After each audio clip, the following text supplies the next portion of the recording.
Manslaughter and DUI charges for the fatal traffic accident last week at Glenbrook. Visiting Emerald Bay is going to get harder, but safer, and local firefighters want to help you prepare for the coming fire season. I'm Steve Harness, and this is a Tahoe Mountain Media local news update.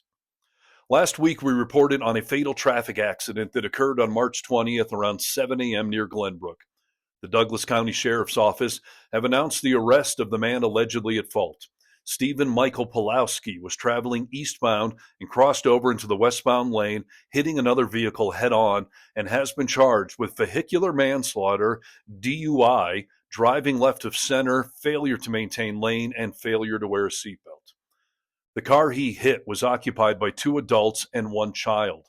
The driver of that vehicle and the child that was in the back were transported to a local hospital and are recovering from their injuries. But the adult passenger in the front was pronounced dead at the scene. His name is Brian Vasquez Gonzalez, and he was only 24 years old. He was a longtime South Lake Tahoe local, graduated from South Tahoe High, and it was his partner and child in the car with him that day. Friends have set up a GoFundMe account to make sure his family is cared for now and in the future.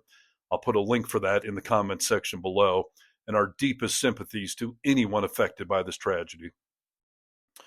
In other local news, traveling to Emerald Bay this summer might be more difficult, but hopefully it'll be safer.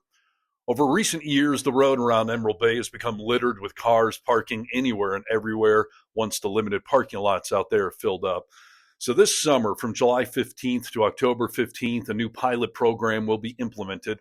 Parking will not be allowed on 89 from Inspiration Point to D.L. Bliss State Park, except for those parking lots at Inspiration Point, Eagle Falls, and Vikings Home.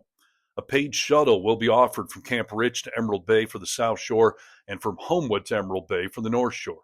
A dedicated CHP officer will be on patrol during this program to enforce the no parking rules. The entire pilot program will be studied and assessed to determine its effectiveness and if any changes need to be made in the future.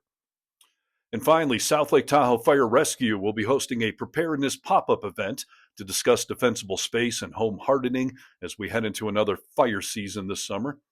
The event's going to be held tomorrow at 9 a.m. at 3 Pines Coffee at 3115 Harrison Ave in South Lake Tahoe. Free Go Bag starter kits will be handed out.